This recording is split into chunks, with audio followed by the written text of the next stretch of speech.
Hi, everyone, and welcome back to the channel. Welcome from the United States of America. My wife and I made it back. I'll do an update video on some of that later, and I will let you know, for those of you who are waiting, our next 5-minute Bible study book is going to be Isaiah, and we're going to start on Monday. So I know some of you have been wondering where I have been. We're going to start that on Monday, and I think that'll be good. But this is going to be something different. I'm supposed to give a short talk at our church tonight, and I thought I would test it out on you. This is both practice, but I thought I would also share it with you here on this channel. I wanted to talk about disappointment and perhaps rejection when we don't get the things that we want, the doors opened in life that we want, when God says no to us taking an opportunity, or potentially, we think that we're going to be able to walk through a door of opportunity and he says, no, you're not going through that door. There's a lesson in the Old Testament, I think, about all the good reasons that God has for sometimes saying no, for rejecting the things that we ask for. If you have a Bible, grab it, and this is going to be out of the end of 1 Samuel. We're going to kind of span a couple of chapters here, and it's not really a text that I guess is super familiar to most people. It's not one you hear a lot of lessons out of, so you probably will want your Bible just to keep things clear and to follow along with kind of the storyline. Let me explain that to you a little bit. So in the context, David is, this is King David, but before he's king. You remember, he spends all those years running away from King Saul. Saul wants to kill him and he hates him. And eventually David just really gets tired of running from Saul, and he does something that probably would have been unthinkable to him in his earlier days. He goes and he lives in a Philistine city. He basically goes and makes allies with the Philistines. He goes to Gath, which that alone is unthinkable, because you remember David was really famous for killing who? For killing the giant Goliath, and he was from Gath. And so now David is going over to the king of Gath and making an alliance with him. And his name is Achish. But David is doing this because he's so desperate to get off of the run from Saul. He's just tired of it. He says in 1 Samuel 27, verse 1, and the following verses, "Then David said in his heart, 'Now I shall perish one day by the hand of Saul. There is nothing better for me than that I should escape to the land of the Philistines. And then Saul will despair of seeking me any longer within the borders of Israel, and I shall escape out of his hand.'" So he goes to the city of Gath, and he talks to the king there, whose name is Achish. And he becomes allies with Achish, and Achish gives David a city to live in. That's the city of Ziklag. Remember that name because it will come up later. So now David is out of the Israelite territory, and he's friends with the Philistines, the sworn enemies of the Israelites. Okay, so then we continue on into the rest of chapter 27 and into chapter 28. And the beginning of chapter 28 opens sometime later saying, "In those days the Philistines gathered their forces for war to fight against Israel, and Achish wanted David to come and fight alongside him." Now, this is towards the end of the reign of Saul. This is going to be one of the final battles. Well, it's going to be the final battle between Saul and the Philistines. And Achish wants David to come help. Achish appoints David to be his bodyguard for life, he says in verse 2 of chapter 28. So we ask, is this the fate? Is this the destiny of David, to be the bodyguard of the king of Gath for the rest of his days? Well, not exactly, but we'll see how all this plays out. So Saul is going to war with the Philistines, and David is going to be fighting against Saul. What happens is that Saul is really fearful of this battle. He knows he's kind of outnumbered, and he goes to a witch, the witch of Endor, who calls up Samuel from the dead. And Samuel tells Saul that he is going to die in this battle. But that doesn't stop Saul from going. Him and his sons go to battle against the Philistines. And that brings us into chapter 29, where the battle is actually going to kind of begin to commence. So the Philistines gather their forces, and along with Achish, David comes along and he brings his men. Well, the Philistines know of David. They know his reputation. They know in chapter 29, verse 5, that the Israelites used to sing about how Saul had struck down thousands, but David had struck down 10,000s. And so they also probably know that he killed Goliath, who was from Gath. So David has a reputation among the Philistines. They know that he is he's out of favor with the king of Israel. And so when they're going to battle and David is coming along to fight alongside them, the lords of the Philistines, the leaders of the other armies, they look at Achish and they say, we don't want David fighting alongside us. And the reason is because they thought that if David's ever going to get in good again with the Israelites, the best way that he could do that is by betraying us on the battlefield and killing us and giving Israel the victory. Then he would be back in favor with the king of Israel. So we can't really take that risk, so we don't want David coming to the battlefield with us. And Achish is like, well, he's been faithful to me. I have no reason to doubt that he's gonna fight for us. But the lords of the Philistines won't listen. And so Achish has to go back to David and say, I know you just made this 3-day journey or whatever it is, but I got to send you home now. And David expresses a little bit of shock to this, that he's going to be denied this opportunity to fight alongside Achish. He says in verse 8, but what have I done?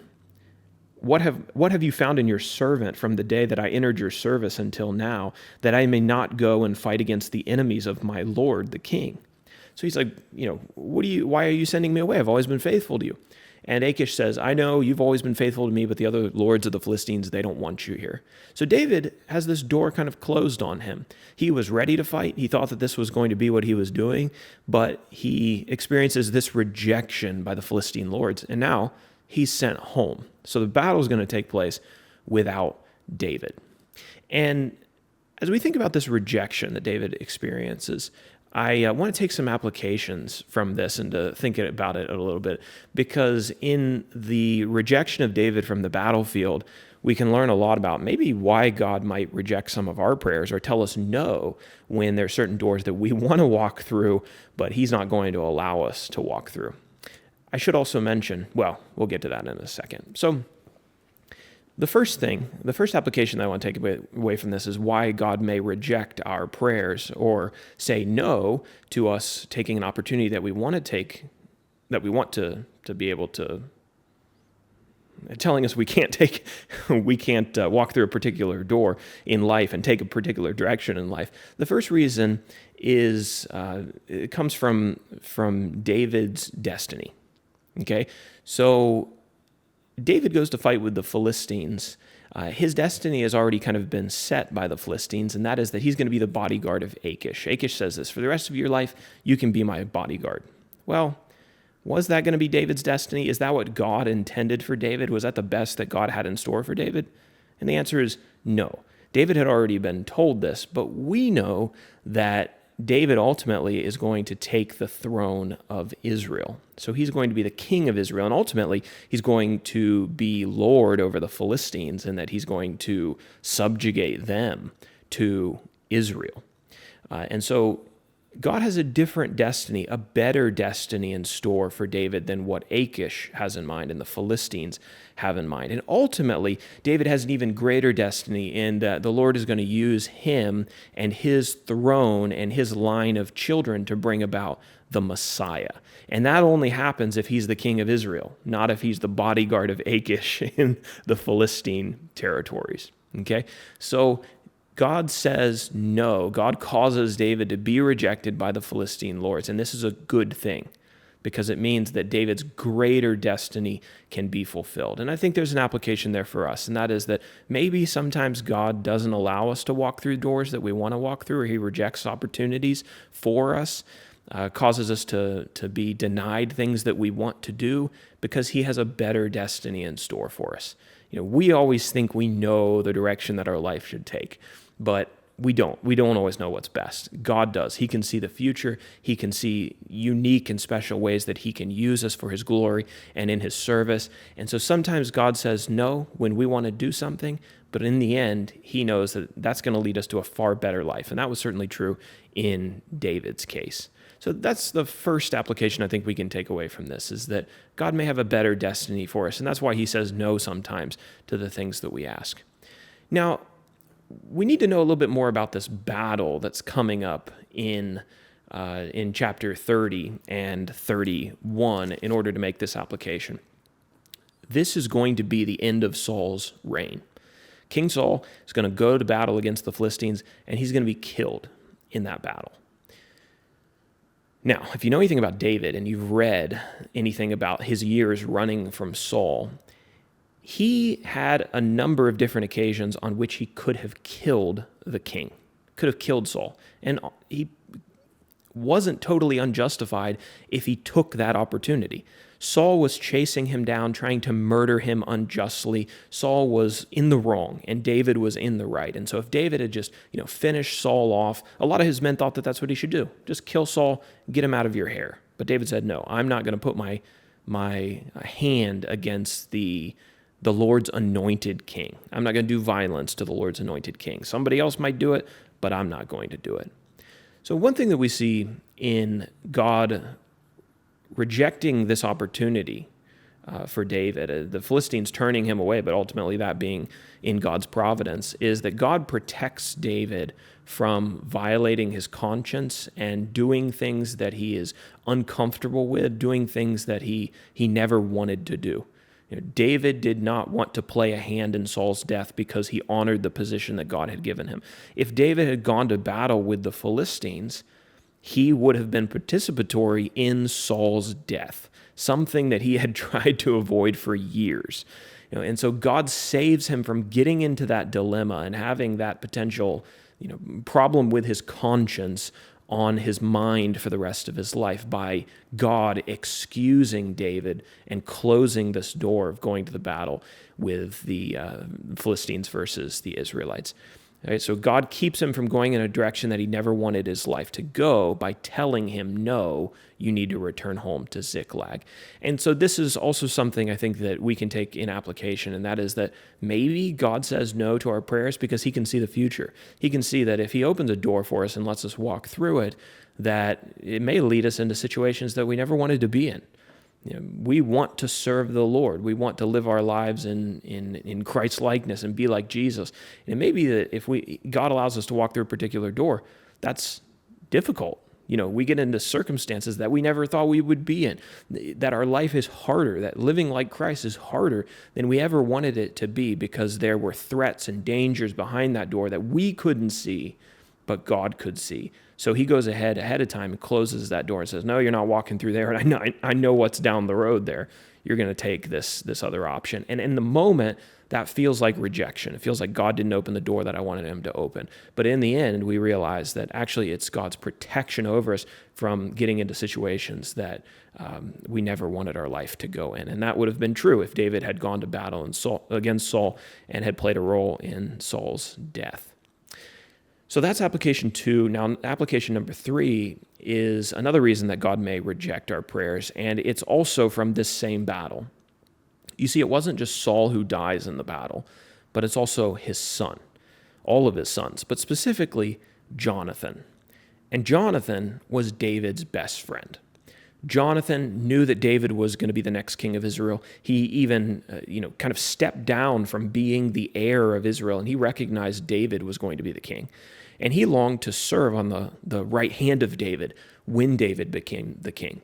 It says that David really loved Jonathan, that they were kindred spirits.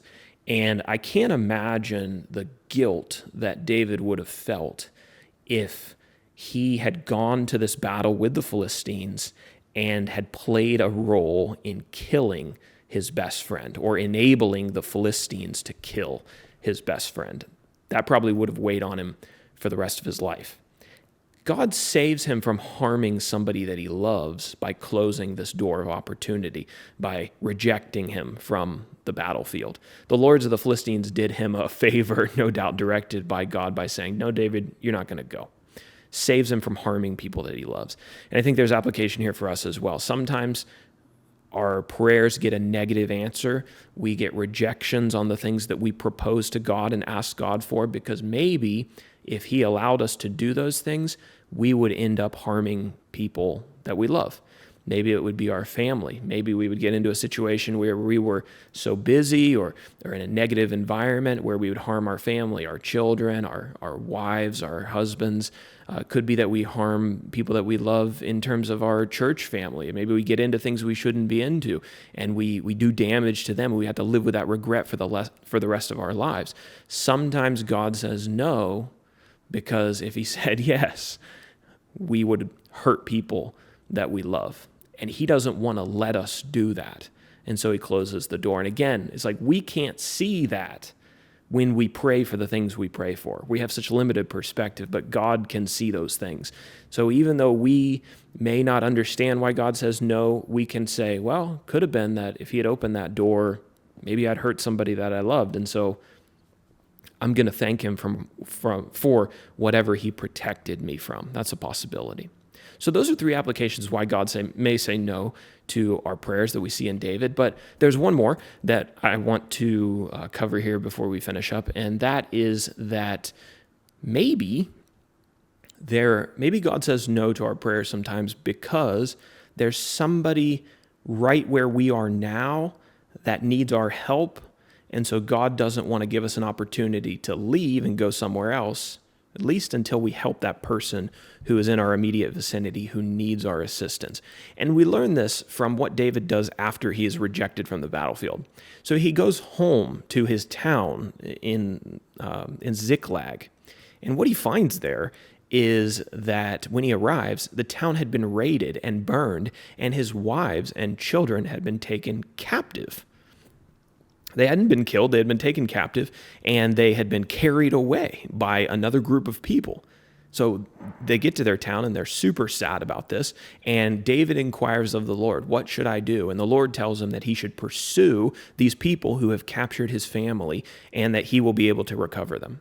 And so that's exactly what he does. He goes, he saves them, all is well in the end. But guess what?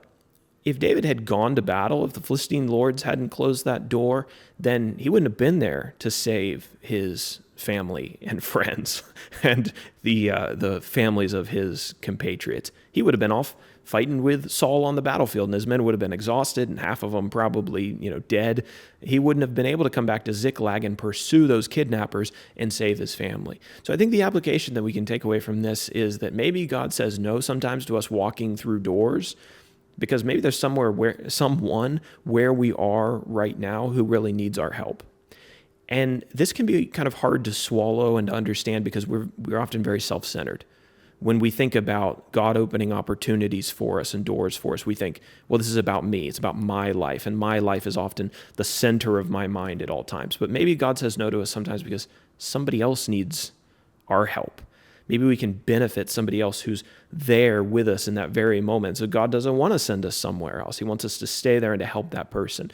And in God's providence, all of our lives are intertwined in all kinds of incredible ways. And it may be that he denies us going somewhere else so that we can stay there and help with that need. And maybe he'll open the door later, after that need is met, after we've taken care of that person that we can serve and we can help in our immediate surroundings. We don't know. Maybe he'll open the door later, maybe he won't. But it could be that God says no to our prayers sometimes because someone else is praying for help. And we are God's representative in that moment to help that other person. So he says yes to their prayer. He says no to our prayer so that he can work out the good for all of us.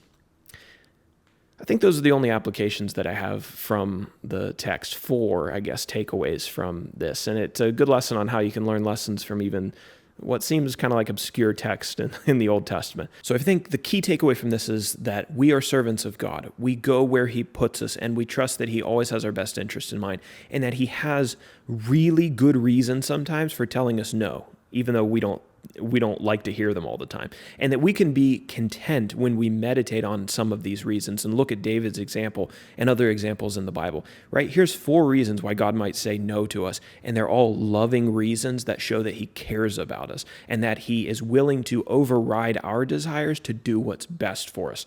He had a better destiny for David. He wanted to keep him from getting into a sticky situation where he was going to have to violate his conscience. He wanted to prevent him from harming the people that he loved. And it could be that God is keeping you where you are to help somebody who's in your immediate vicinity before he opens a door and lets you leave. So as we meditate on these, we can be content when we get the no answer, trusting that while we may not be able to see it, there are really good reasons for why God is telling us no, why he's rejecting a door that maybe we wanted to walk through. And maybe he'll open that door in the future, maybe not. But instead of moping about why, or moping around that we got no for an answer, start thinking about these things and thinking about, well, what can I do as I'm here, as God has kept me as his servant in this particular circumstance that I am in currently. He's kept me here. What is my purpose here? What is he teaching me? What is he showing me? What is he protecting me from?